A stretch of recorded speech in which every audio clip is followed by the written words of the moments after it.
شرق را از خود برد تقلید غرب. باید این اقوام را تنقید غرب. قوت مغرب نه از چنگ و رباب، نه ای ز رقص دختران بی حجاب، نه ای ز سحر ساحران لاله روست، نه ای ز عریان ساق و نه ای از قد موست.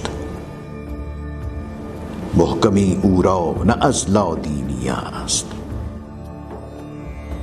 نه ای فروغش از خط لاتینی است. قوت افرنگ از علم و فن است، از همین آتش چراغش روشن است.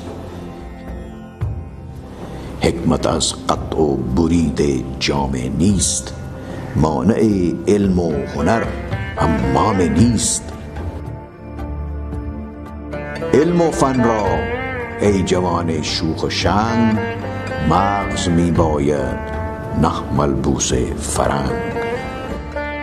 اندر این ره جز نگه مطلوب نیست، این کله یا آن کله مطلوب نیست. فکر چالاکی اگر داری بس است، طب دراکی اگر داری بس است.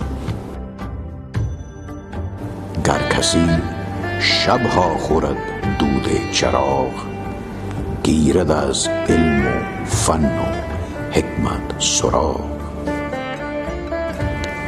ملک مانی کس حد او را نبست، بی جهاد بهمی ناید به دست.